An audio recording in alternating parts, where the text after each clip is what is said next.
السلام عليكم ورحمة الله.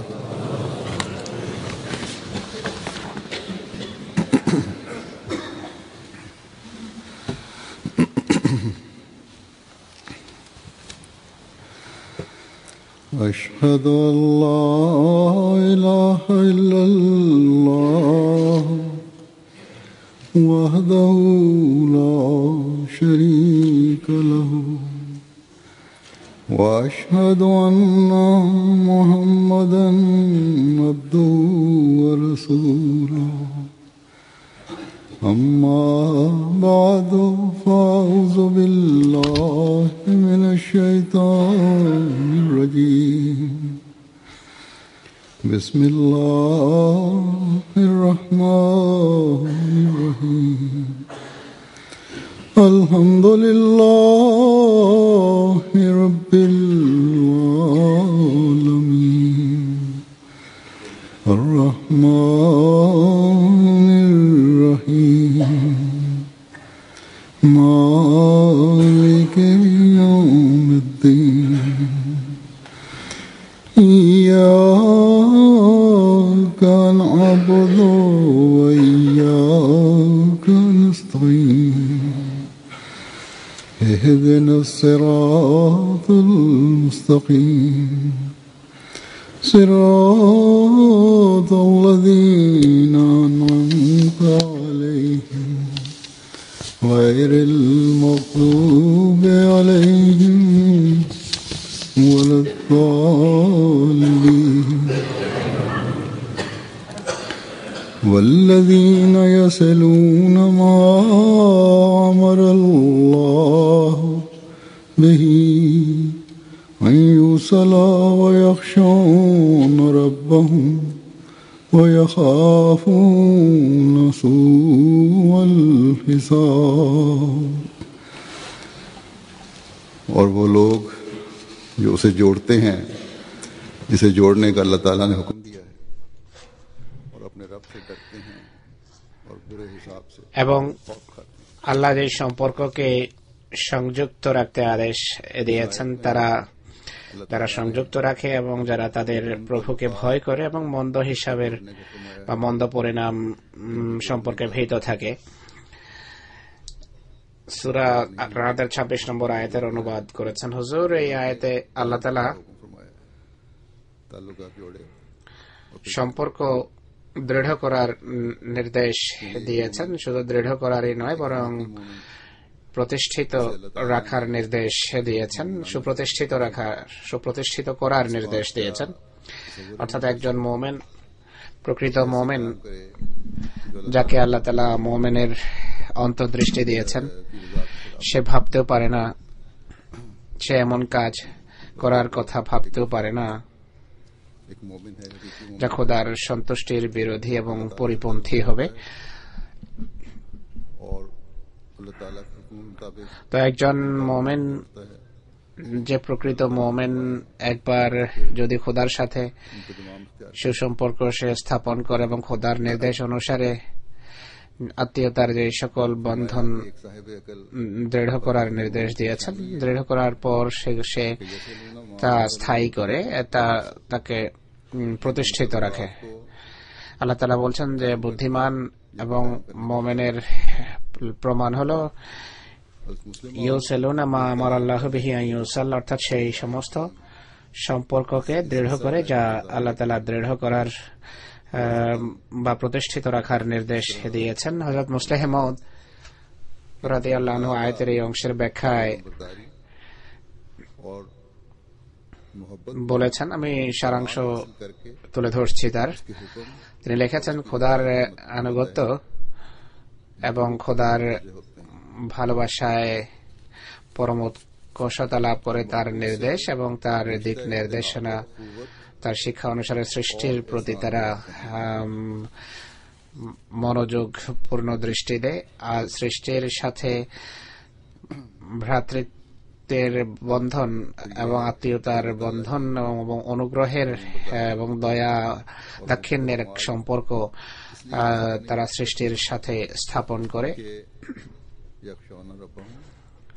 এরপর খোদার আনুগত্য এবং ভালোবাসার ক্ষেত্রে পরাকাষ্ঠা অর্জনের তারা চেষ্টা করে এজন্য যে ইয়াখশাউনা রাব্বাহুম ওয়া ইয়াখাফুনা সুআল হিসাব, তারা নিজেদের প্রভুকে ভয় করে এবং অশুভ পরিণতির ব্যাপারে তারা ভীত থাকে, সতর্ক থাকে। আর নিজ প্রভুর ভয় এবং ভীতি হৃদয়ে চির অম্লান রাখে তারা। আর খাসিয়ত বা ভয়, ভীতি, অভিধানে যা লেখা হয়েছে তাহলে কোন উন্নত গুণাবলীর অধিকারী বস্তু বা ব্যক্তিকে চেনার পর, বোঝার পর তা হারিয়ে যাওয়ার ভয়ে যে ভীত থাকে সেটিকে খাসে বলা হয় তাকে।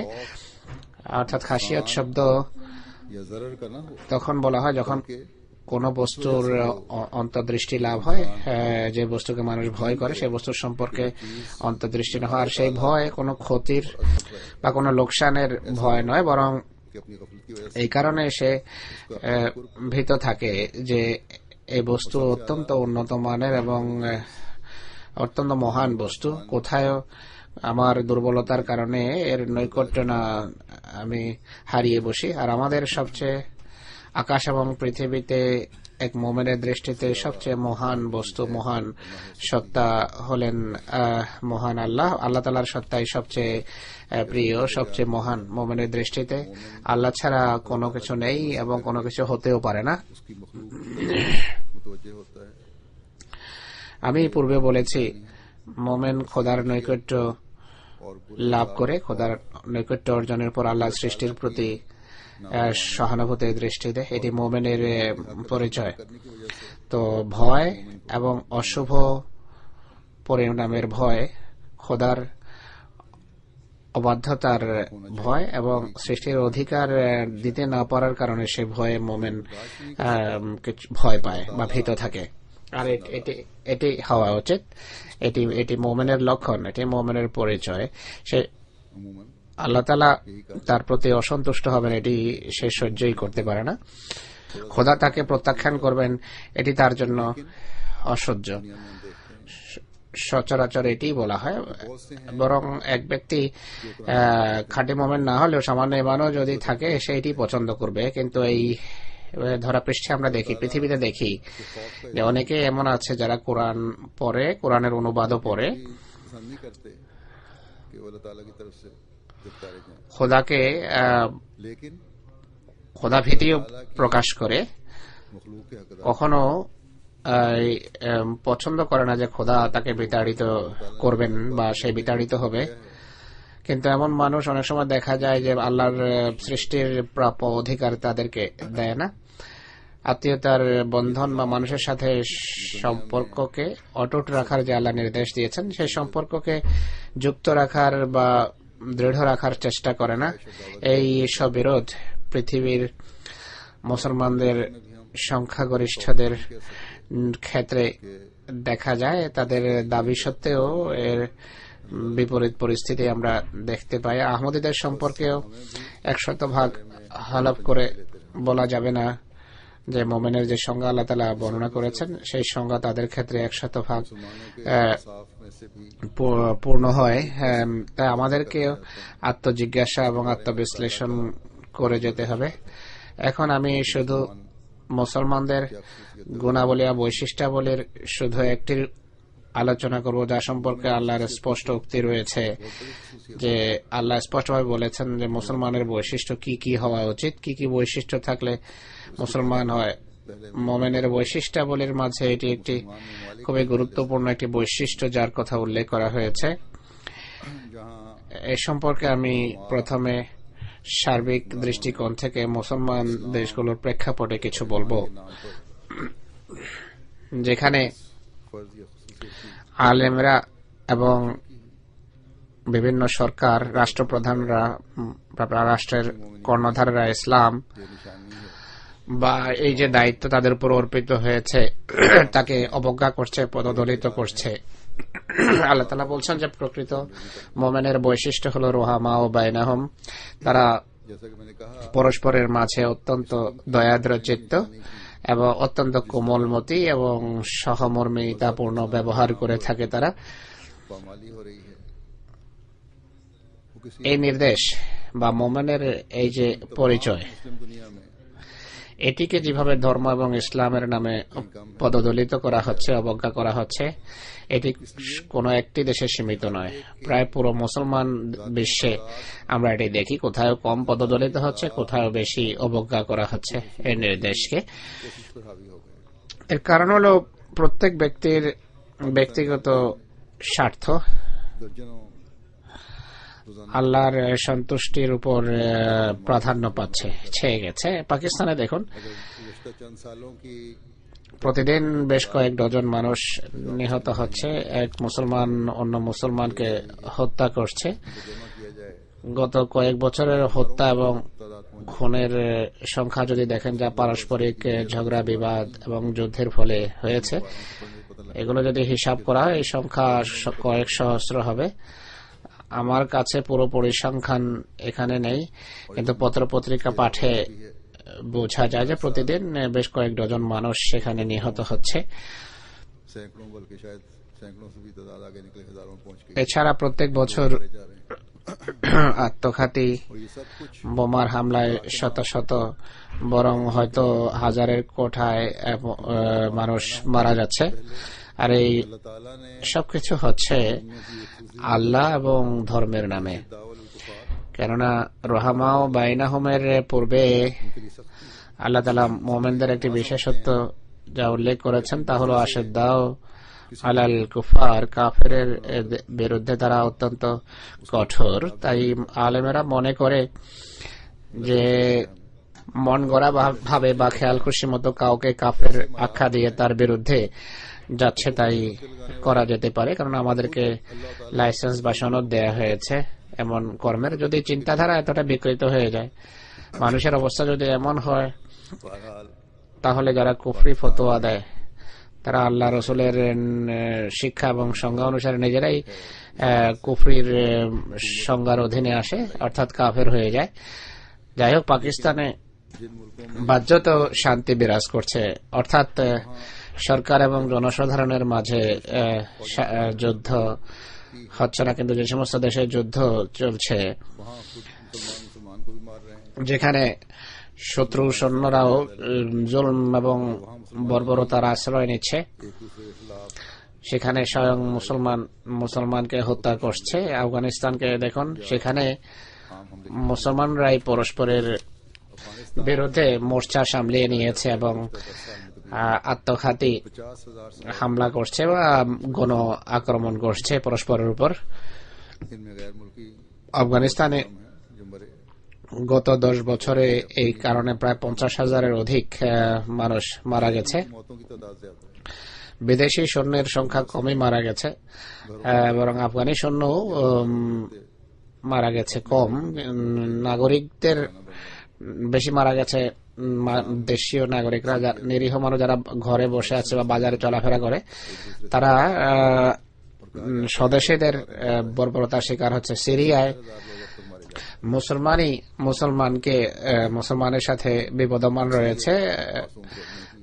অত্যন্ত রক্ষণশীল যে ধারণা, তা হলো প্রায় 70,000-এর মতো মুসলমান সেখানে মারা গেছে। এদের অধিকাংশ নিরীহ নাগরিক, সাধারণ মানুষ। মিশরে বিপ্লবের অজুহাতে সহস্র সহস্র মানুষকে হত্যা করা হয়েছে। লিবিয়াতে সহস্র সহস্র মানুষ মারা গেছে এবং এখনো নিহত হচ্ছে। ইরাকে 2003 থেকে এখন পর্যন্ত বলা হয় 6 লক্ষাধিক মানুষ মারা গেছে বা নিহত হয়েছে। যুদ্ধ বন্ধ হওয়ার পরও আত্মঘাতী বোমা হামলার শিকার হয়ে মানুষ মরছে বা মারা যাচ্ছে বা পারস্পরিক যুদ্ধ করে মরছে। এখন পত্রপত্রিকায় সংবাদও আসছে যে মুসলমান দেশগুলো শয়তানি শক্তির হাতে ক্রীড়নক সেজে সব কিছু করছে। দৃষ্টান্তস্বরূপ 2 দিন পূর্বে সংবাদ এসেছে যে সিরিয়ার প্রেক্ষাপটে একটা সংবাদ এসেছে যে সৌদি আরব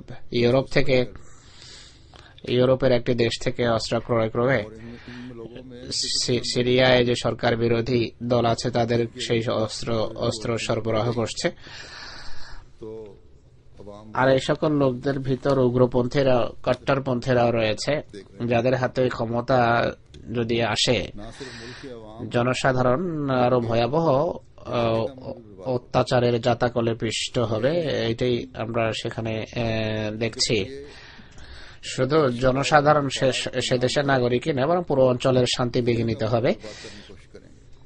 আর কেবল এটি নয়, বরং আশেদ্দাও আলাল কুফারের অজুহাতে, কঠোর হওয়ার অজুহাতে পৃথিবীর শান্তিও এরা পদদলিত করবে। মুসলমান দেশগুলো কোন দেশে যদি তাদের উপর জুলম এবং অত্যাচার হতে দেখে, এর ইসলামী প্রতিক্রিয়া হওয়া উচিত। ইসলামী দেশগুলোর সংগঠন আলোচনা করতে পারে এবং বিদেশিদের বা অমুসলিমদের মাঝে না এনে শান্তি, নিরাপত্তা এবং জনসাধারণের অধিকার প্রতিষ্ঠার চেষ্টা করতে পারত বা পারে। সিরিয়াতে পূর্বে যদি আলবি সুন্নিদের উপর জুলম হয়ে থাকে, এখন হচ্ছে এর বিপরীতটা। আর এই কারণে মুসলমান দেশগুলো দ্বিধা বিভক্ত হচ্ছে, দুটো ব্লকে বিভক্ত হয়ে যাচ্ছে, যা পুরো অঞ্চলের জন্য হুমকির কারণ। এখন যদি বিশ্বযুদ্ধ হয়, সেই বিশ্বযুদ্ধের সূচনা পূর্ব দিক থেকে হবে, পূর্বের বিশ্বযুদ্ধের মতো ইউরোপ থেকে এর সূচনা হবে না। তাই মুসলমান দেশগুলোকে নিজেদের দায়িত্ব বোঝা উচিত।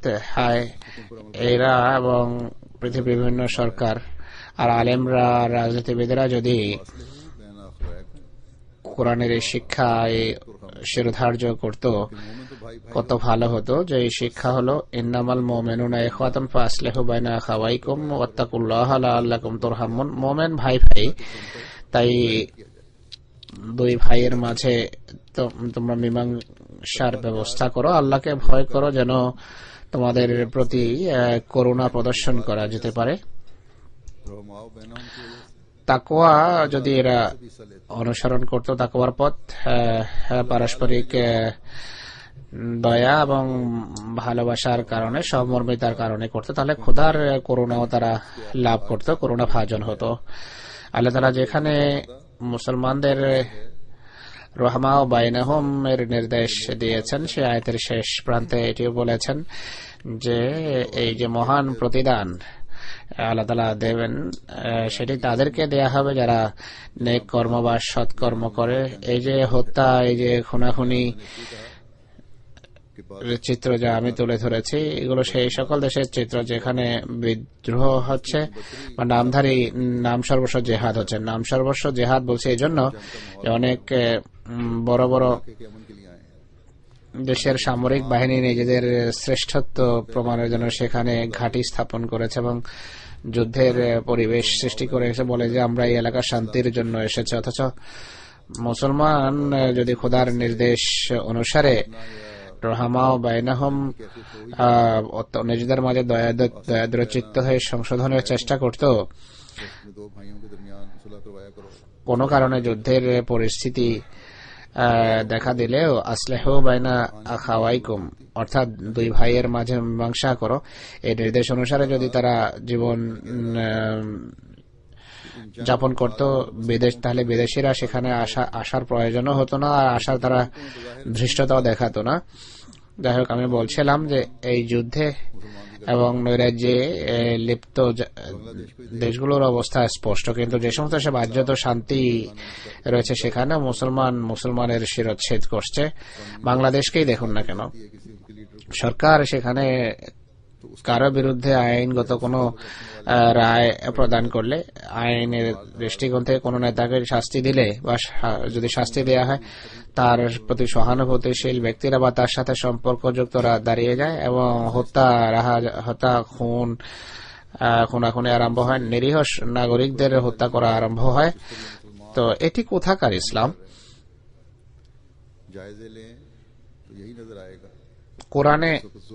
কোরআনের কোন শিক্ষা এই মুসলমানরা অনুসরণ করছে? আপনারা যদি খতিয়ে দেখেন, বিশ্লেষণ করেন, তাহলে দেখবেন যে এখন যে জুলম ও অত্যাচার এবং যে বর্বরতা মুসলমান রাষ্ট্রের সবচেয়ে বেশি, বা ইসলামের নামে মুসলমানরা এতে লিপ্ত, মুসলমানদের এটি দুর্ভাগ্য বা নামধারী মুসলমানদের এটি দুর্ভাগ্য। কারণ আল্লাহ তাআলা প্রকৃত মুমিনের যে পরিচয় উল্লেখ করেছেন তা হলো খোদার সাথে সুসম্পর্কের কারণে আল্লাহর সৃষ্টির সাথে তার সম্পর্ক দৃঢ়তর হয়। আর বিশেষ করে মুসলমানের অন্য মুসলমানদের সাথে সম্পর্কের ক্ষেত্রে বিশেষ ভ্রাতৃত্ববোধ পরিলক্ষিত হয়। এটি দুর্ভাগ্য যদি না হয় তাহলে আর কি। যতটা নেক কর্মের প্রতি মনোযোগ ইসলাম আকর্ষণ করেছে, শান্তি, প্রেম, প্রীতি এবং ভালোবাসার পথে অগ্রসর হওয়ার যে শিক্ষা ইসলাম দিয়েছে, ততটাই মুসলমানরা বিকৃত হচ্ছে, ততটাই এদের মাঝে অত্যাচারী এবং উৎপীড়নকারীর জন্ম হচ্ছে। খ্রিস্টান দেশগুলোতে দেখুন,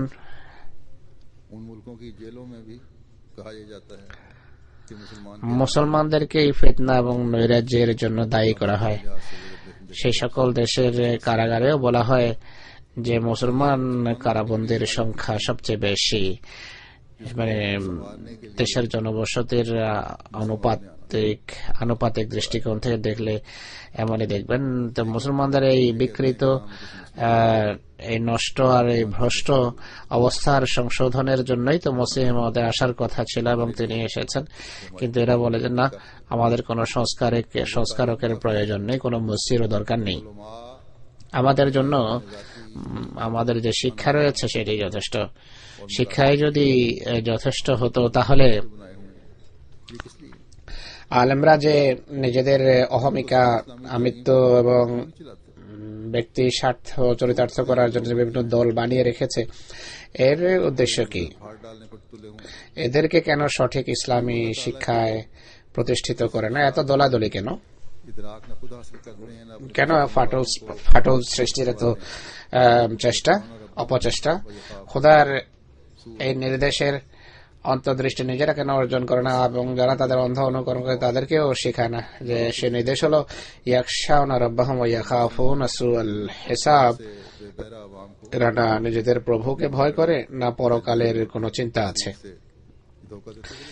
নিরীহ সাধারণ মানুষ এবং ধর্ম সম্পর্কে অজ্ঞ মানুষকে মন গড়া তাফসীর এবং শিক্ষার মাধ্যমে প্রতারিত করছে এই সকল নেতা এবং ফতোয়াবাজরা এই কাজ করে চলেছে।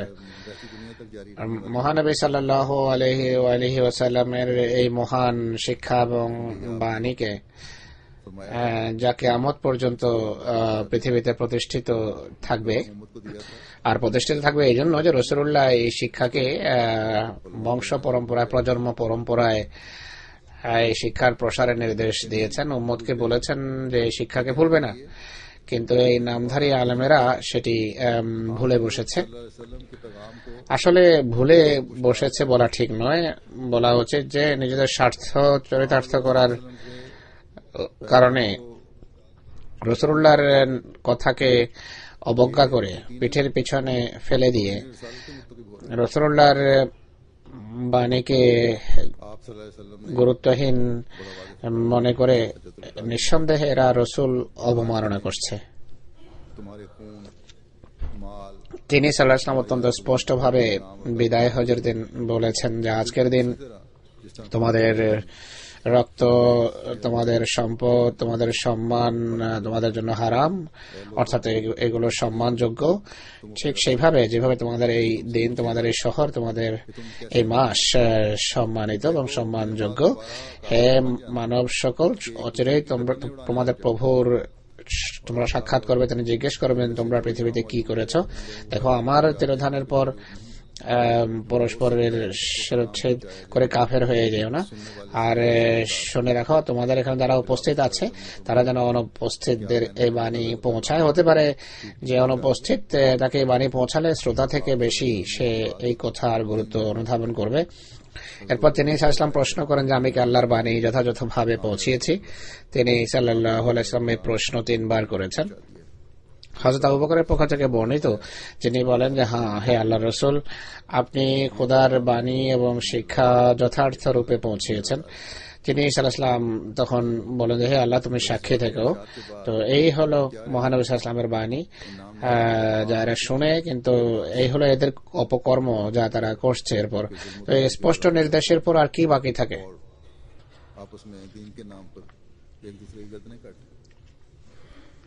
নাম নেহাত বা নামধারী আলেমদের জুলম ও অত্যাচারের কি বৈধতা থাকতে পারে?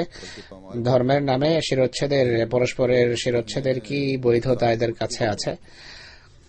এই নির্দেশ না মেনে বরং এই নির্দেশকে পদদলিত করে অবজ্ঞা করে এরা কি রসুল অবমাননা করছে না? এরপর মহানবী সাল্লাল্লাহু আলাইহি ওয়াসাল্লাম বলেছেন যে মুসলমান সে যার জিহ্বা এবং হাতের অনিষ্ট থেকে অন্য মুসলমান নিরাপদ। প্রশ্ন হলো, আজকের আলেমেরা এই সংজ্ঞা অনুসারে মুসলমান হওয়ার দাবি করতে পারে কি?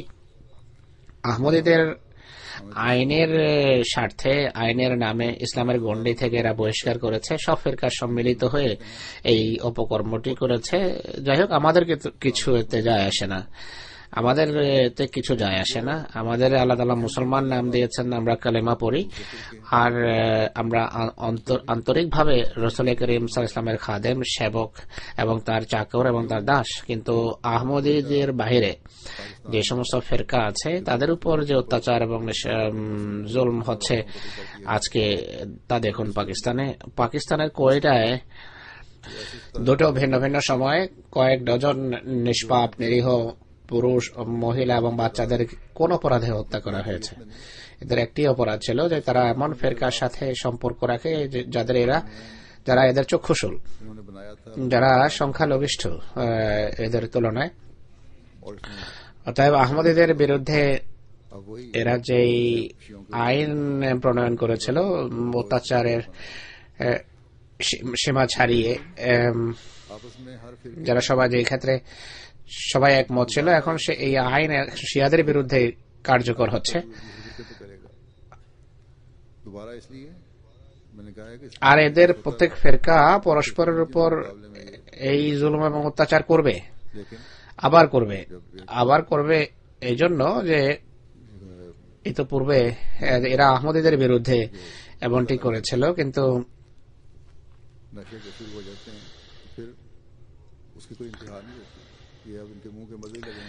একবার যদি কোনো কিছুর স্বাদ পেয়ে যায়, মানুষ মুখ নেশা হয়ে যায় কোনো কিছুর, তো এরা অন্যের রক্ত চুষে এরা আনন্দিত।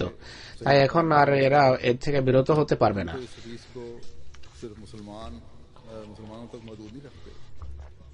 আহমদী যারা রাসূলুল্লাহ সাল্লাল্লাহু আলাইহি ওয়াসাল্লামের প্রকৃত পদমর্যাদাকে বোঝে, আমরা এই হাদিস শুধু মুসলমান পর্যন্ত সীমাবদ্ধ রাখি না, বরং আমাদের মতে পৃথিবীর প্রত্যেক শান্তিপ্রিয় মানুষ পর্যন্ত এর বিস্তৃতি রয়েছে।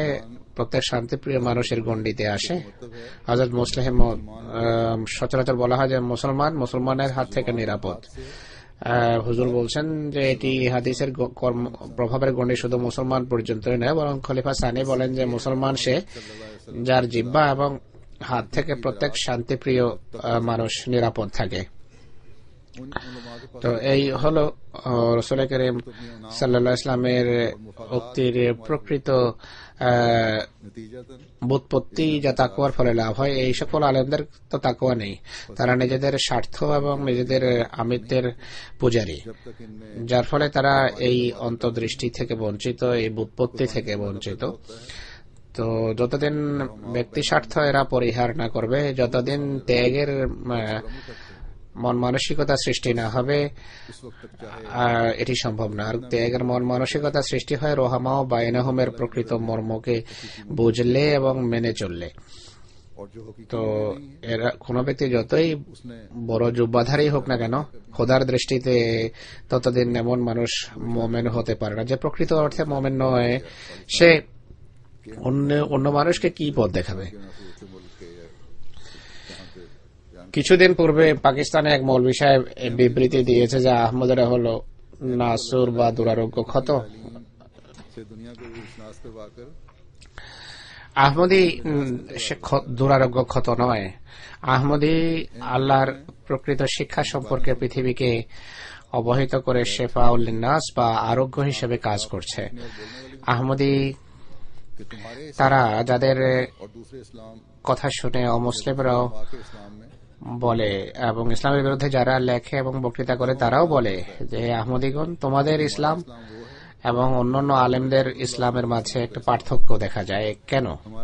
তখন আমাদেরকে তাদের সামনে স্পষ্ট করতে হয় যে আমাদের ইসলাম হযরত মুহাম্মদ সাল্লাল্লাহু আলাইহি ইসলামের ইসলাম।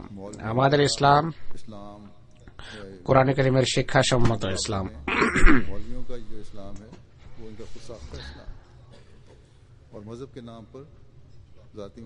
এর বিপরীতে মৌলবীদের ইসলাম তাদের নিজেদের বানানো ইসলাম, নিজেদের আবিষ্কৃত ইসলাম। ধর্মের নামে ব্যক্তিগত স্বার্থ সিদ্ধির কথা এরা বলে।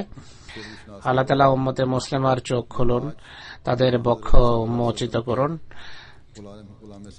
আর প্রকৃত ইসলাম সম্পর্কে তাদের আল্লাহ তাআলা অবহিত করুন, যা আজ মহানবী সাল্লাল্লাহু আলাইহি ইসলামের নিবেদিত প্রাণ দাসের মাধ্যমে পৃথিবীতে বিস্তার লাভ করছে। যাই হোক, আমি যেভাবে প্রথম দিকে বলেছি আমরা নিজেদের সম্পর্কে 100% নিশ্চিত করে বলতে পারি না বা হালফ করে বলা যাবে না যে সর্বত্র সকল স্তরে ইউসালুনা মা আমার আল্লাহ বিহি ইউসালের শিক্ষা মেনে চলি বা রোহামা বাইনাহুমের আমরা প্রকৃত দৃষ্টান্ত, এটি বলা যাবে না। যদি প্রত্যেক ব্যক্তি আত্মজিজ্ঞাসা এবং আত্মবিশ্লেষণ করে তাহলে এদিকে মনোযোগ নিবদ্ধ হতে পারে। আমাদেরকে কোনো আত্মশ্লাঘা বা আত্মপ্রসাদ নিলে চলবে না। বৃহত্তর পরিসরে না হলেও সীমিত স্তরে ছোট সীমিত গণ্ডিতে এবং বিকৃতি দেখা যায়। আর সীমিত গণ্ডিতে যদি এটি থাকে আস্তে আস্তে সেটি ছড়াতে থাকে এবং বড় পাপে রূপ নেয়। খোদার ক্ষমা এবং তার রহমত, তার করুণা আমরা যাচনা করি নিজেদের জন্য, কিন্তু অন্যদেরকে আমরা ক্ষমা করতে চাই না, অন্যদের প্রতি স্নেহ প্রদর্শন করতে চাই না। যদি ভালোবাসার চেতনায় অন্যের প্রতি সহমর্মিতা দেখায় তাহলে জামাতের অনেক তরবিয়তি সমস্যা এবং ঝগড়া বিবাদ সহজে সমাধান হতে পারে। আল্লাহ তাআলা কোরআন শরীফে বলেন যে ওয়াল ইয়াফু ওয়াল ইয়াসফাহু আলা তুহিব্বুনা আন ইয়াগফিরাল্লাহু লাকুম ওয়াল্লাহু গফুরুর রহিম। অর্থাৎ তাদের উচিত ক্ষমা এবং মার্জনা করা। তোমরা কি পছন্দ করবে না যে আল্লাহ তোমাদের ক্ষমা করুন? আর আল্লাহ অতীব ক্ষমাশীল এবং পুনঃ পুনঃ বারবার দয়া প্রদর্শনকারী। হযরত মসিহ মাউদ আলাইহিস সালাতু ওয়াস সালাম এই সম্পর্কে এক জায়গায় বলেন যে মানুষের দুর্বলতা, দোষ ত্রুটি ক্ষমা করো, তাদের সীমা লঙ্ঘন এবং ভুল ত্রুটি ক্ষমা করে দাও। তোমরা কি চাও না যে আল্লাহ তোমাদের ক্ষমা করুন এবং তোমাদের দুর্বলতা ক্ষমা করুন? তিনি গফুরুর রহিম, তিনি অত্যন্ত দয়ালু এবং ক্ষমাশীল। অতএব কে এমন হবে যে খোদার ক্ষমার প্রত্যাশী নয়? প্রত্যেক ব্যক্তি যে খোদার পবিত্র সত্তায় বিশ্বাস রাখে, ঈমান রাখে, যার এই পৃথিবীতে খোদার করুণা এবং কৃপার প্রয়োজন, পরকালেও সে নিজের ত্রুটি বিচ্যুতি ক্ষমা পাওয়ার প্রবল লিপ্সা রাখে, লোভী হয়ে থাকে। এ বিষয়ে আল্লাহ তাআলা বলছেন যে যদি এমন চাও তাহলে আমার এই বৈশিষ্ট্য, আমার এই রঙে রঙিন হও আর আমার বান্দাদের সাথে নিজ গণ্ডিতে করুণার এবং দয়ার আচরণ করো। এই সম্পর্কে কয়েকটি হাদিস তুলে ধরবো, খুব বেশি ব্যাখ্যা না করে, সহজ হাদিস, বেশি ব্যাখ্যার প্রয়োজন হবে না। এই হাদিসগুলো বিষয়টাকে আরো স্পষ্ট করা হলো। আনাস বিন মালিক বর্ণনা করেন, আমি মহানবী সাল্লাল্লাহু আলাইহি ওয়াসাল্লামকে এই কথা বলতে শুনেছি, যে ব্যক্তি জীবিকার প্রাচুর্য চায় বা যে দীর্ঘজীবী হতে চায় বা চায় যে তারপর মানুষের মাঝে মানুষ তাকে সুন্দরভাবে স্মরণ করুক, এমন ব্যক্তির উচিত হবে আত্মীয় স্বজনের সাথে, নিকট আত্মীয়ের সাথে দয়াদ্র ব্যবহার করা, তাদের ভুল ত্রুটি দোষ বিচ্যুতি ক্ষমা করা। আমির বিন শুআয়ব নিজের পিতা এবং দাদার পক্ষ থেকে বর্ণনা করেন, মহানবী সাল্লাল্লাহু আলাইহি ওয়াসাল্লাম বলেছেন যে সেই ব্যক্তির সাথে আমাদের কোনো সম্পর্ক নেই যে ছোটদের প্রতি স্নেহশীল নয় এবং বড়দের সম্মান করতে জানে না। অর্থাৎ বড়দের সে সম্মান করে না। এই হাদিসগুলো শৈশবে বাল্যকালে পড়া হয়, ক্লাসে পড়ানো হয়, আমরা পড়ি এবং জানি, কিন্তু শোনার পর ভুলে যাই। মসজিদ থেকে বের হওয়ার পর বা জলসাগাহ থেকে বের হওয়ার পর আমরা তা ভুলে যাই। হযরত আব্দুল্লাহ বিন মাসউদ বর্ণনা করেন, মহানবী সাল্লাল্লাহু আলাইহি ওয়াসাল্লাম বলেছেন যে পুরো সৃষ্টি খোদা তাআলার পরিবার। অতএব খোদা তার সৃষ্টির মাঝে সে ব্যক্তিকে ভালোবাসেন যে তার পরিবার পরিজন বা সন্ততির সাথে ভালো ব্যবহার করে এবং তাদের অভাব মোচনের ব্যাপারে সচেতন থাকে। অভাব মোচনের ব্যাপারে তখন সাবধান থাকতে পারে মানুষ যতক্ষণ পরস্পরের জন্য ত্যাগের মন মানসিকতা থাকবে, ভালোবাসা থাকবে, সহানুভূতি থাকবে।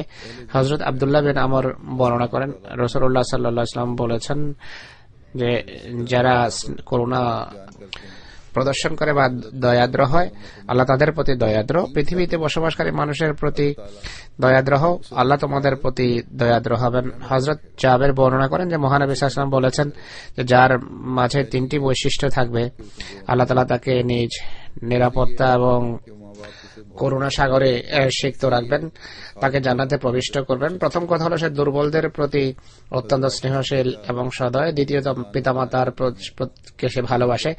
তৃতীয়ত সেবক, খাদেম এবং নকর চাকরদের সাথে সে ভালো ব্যবহার করে। হযরত আয়েশা সিদ্দিকা রাদিয়াল্লাহু আনহা বলেন, রাসূলুল্লাহ সাল্লাল্লাহু আলাইহি ওয়াসাল্লাম বলেছেন আল্লাহ তাআলা অত্যন্ত কোমলতাকে পছন্দ করেন। কোমলতার যত পুরস্কার দেন, কঠোর আচরণের তত পুরস্কার দেন, আবার অন্য কোন নেকি বা নেক কর্মের ততটা পুরস্কার দেন। অর্থাৎ যে কাজ নমনীয়তা বা কোমলতার মাধ্যমে হতে পারে তা করার জন্য কঠোর পন্থা অবলম্বন করা উচিত নয়। হযরত আয়েশা সিদ্দিকা রাদিয়াল্লাহু আনহা মহানবীর পক্ষ থেকে আবার বলেন সাল্লাল্লাহু আলাইহি ওয়াসাল্লাম, কোন কাজে বা কোন বিষয়ে যতটা নমনীয়তা এবং কোমলতা যত বেশি থাকবে সেটি ততই আকর্ষণীয় হয়, ততটা সৌন্দর্য তার বৃদ্ধি পায়। যে বস্তুর থেকে কোমলতা নমনীয়তা প্রত্যাহার করা ততই কুৎসিত হয়ে যায়। কঠোরতা কর্ম এবং কর্মকে কুৎসিত করে তোলে এবং মানুষ এমন ব্যক্তি থেকে দূরে চলে যায়। অর্থাৎ নমনীয়তা কমলতাতে শুধু সৌন্দর্যই থাকে। হযরত ইবনে মাসউদ আবার বলেন, রাসূলুল্লাহ সাল্লাল্লাহু আলাইহি ওয়াসাল্লাম বলেছেন, আমি কি তোমাদেরকে অবহিত করব যে আগুন কার জন্য হারাম?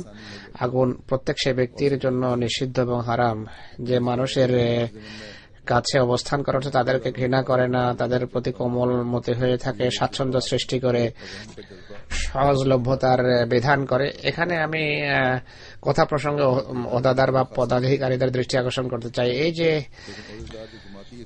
শুভানুধ্যায়ী হওয়া, নেক ব্যবহার এবং নেক আবেগ প্রত্যেক ওহদাদারের বৈশিষ্ট্য হওয়া উচিত। এমনিতে প্রত্যেক আহমদেরই এই বৈশিষ্ট্য হওয়া উচিত, কিন্তু যারা জামাতের দায়িত্বে নিযুক্ত আছে তাদের উচিত কোনো প্রত্যাশী বা কোনো কিছু যে চায়, যে বারবার যোগাযোগ করে অফিসে আসে, বিরক্ত হওয়া উচিত নয়।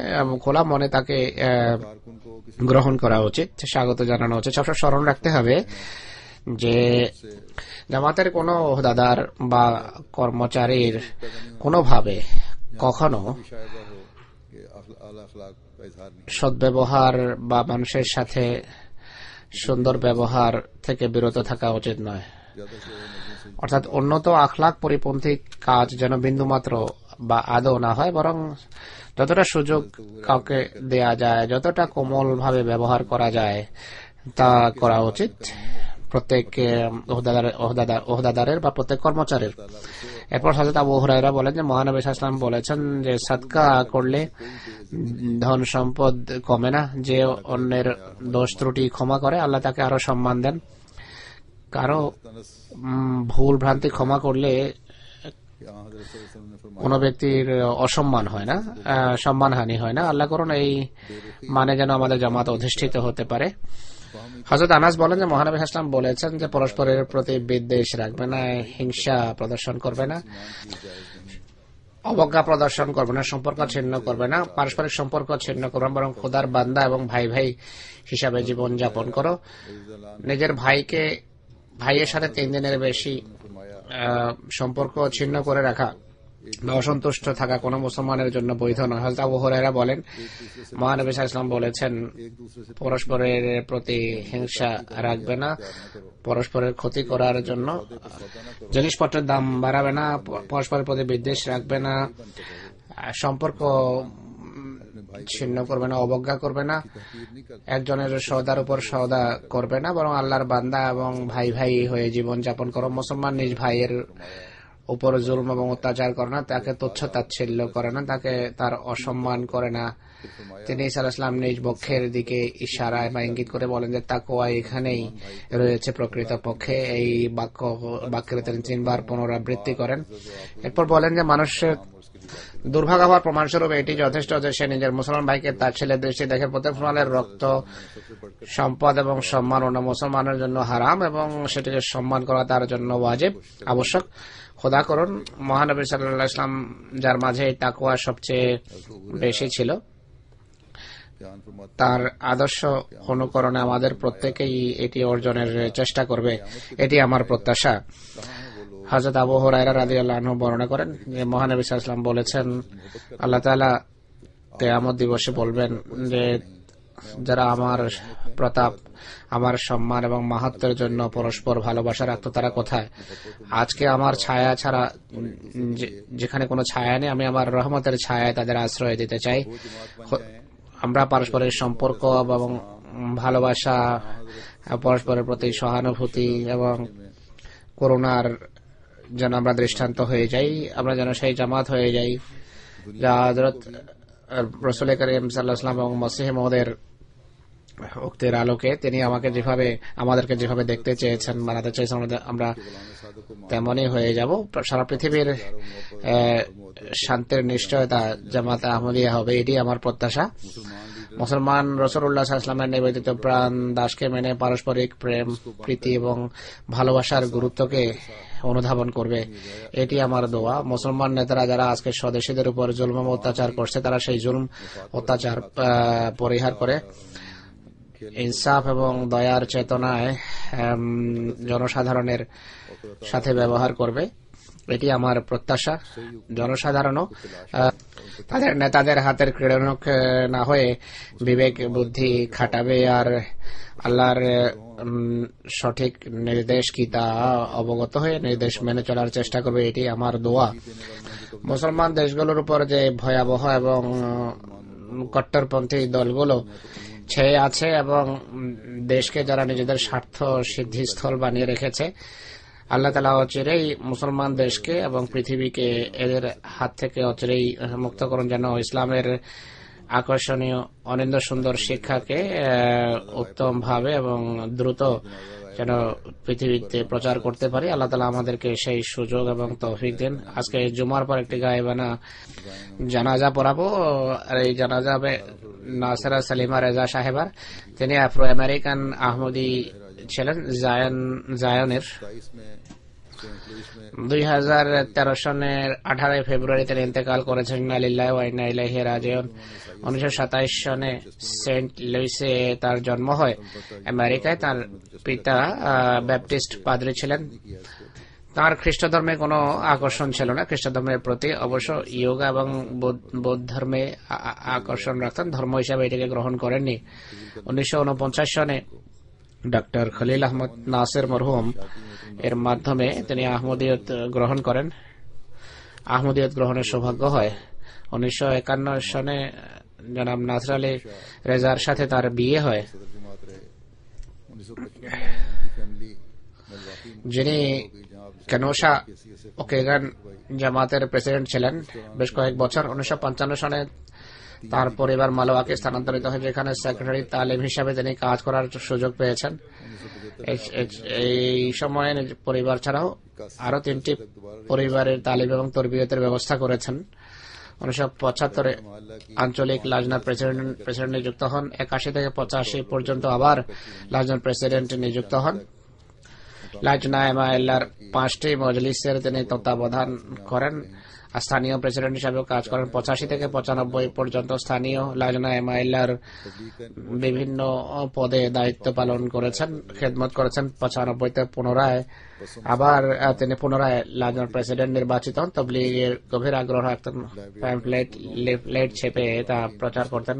বাসে সফরের সময় জামাতি বই পুস্তক সাথে রাখতেন, বিতরণ করতেন।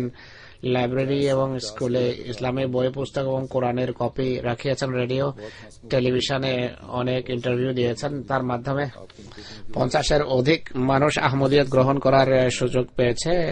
হাসি খুশি থাকতেন, অত্যন্ত ধীমতী এবং শিক্ষিতা ছিলেন। তার বিভিন্ন গুণাবলীর কারণে অগণিত মহিলারা তার সাথে সাক্ষাতের জন্য আসতেন। তার হৃদয়ে ইসলামের গভীর ভালোবাসা ছিল। শিক্ষিকা গণ্য হতেন তিনি। আহমদী মহিলারা তাকে মায়ের মতোই মনে করতেন। অত্যন্ত ভালোবাসার সাথে মানুষকে বোঝাতেন, তিনি স্নেহের সাথে মানুষকে বোঝাতেন। মেয়েদেরকে পর্দার শিক্ষা দিতেন সবসময়। ইসলামী নৈতিক শিক্ষায় তাদেরকে সজ্জিত করতেন। একই সাথে বোঝাতেন যে পাশ্চাত্যের সমাজের কুপ্রথার কিভাবে মোকাবেলা করতে হয়। সেখানে পড়ালেখা করেছেন, তাই তিনি জানতেন। আমাদের অনেক মেয়েরা প্রভাবিত হয়, পাশ্চাত্যের ভাবধারায় প্রভাবিত হয়, এমনকি বড়রাও প্রভাবিত হয়। ইনি তার মাকে বেশ কয়েক বছর তবলিগ করেছেন। এমনকি 85 বছর বয়সে তার মা আহমদিয়ত গ্রহণ করেন। তিনি খুব আনন্দিত হন এতে। আল্লাহ তাআলা তার মাকে দীর্ঘজীবী করেছেন। 98 বছর বয়সে তার ইন্তেকাল হয়, কিন্তু শেষ পর্যন্ত অত্যন্ত কর্মঠ ছিলেন এবং নামাজে জুমায় যে আসতেন। তিনি নিজেও বয়োবৃদ্ধা হওয়া সত্ত্বেও অত্যন্ত সক্রিয়ভাবে জামাতি কাজে অংশ নিতেন। খেলাফত এবং জামাতের ব্যবস্থাপনার সাথে গভীর ভালোবাসা ছিল তার। গত বছর তার সাথে আমার সাক্ষাৎ হয়েছে। আল্লাহ তাআলা তার পদমর্যাদা উন্নীত করুন।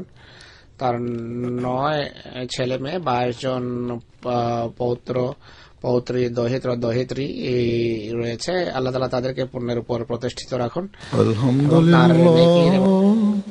আলহামদুলিল্লাহ নাহমাদুহু ওয়া নাস্তাঈনুহু ওয়া নাস্তাগফিরুহু ওয়া নু'মিনু বিহি ওয়া নাতাওয়াক্কালু আলাইহি ওয়া নাউযু বিল্লাহি মিন শুরুরি আনফুসিনা ওয়া মিন সাইয়্যাতি আ'মালিনা।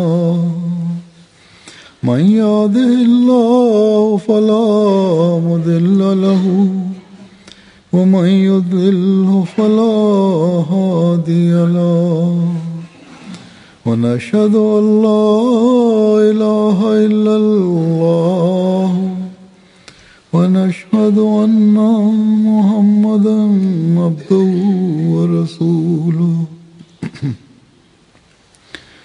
عباد الله رحمكم الله إن الله يأمر بالعدل والإحسان وإيتاء ذي القربى وينهى عن الفحشاء والمنكر والبغي يعظكم لعلكم تذكرون. اذكروا الله يذكركم وادعوه يستجب لكم ولذكر الله أكبر.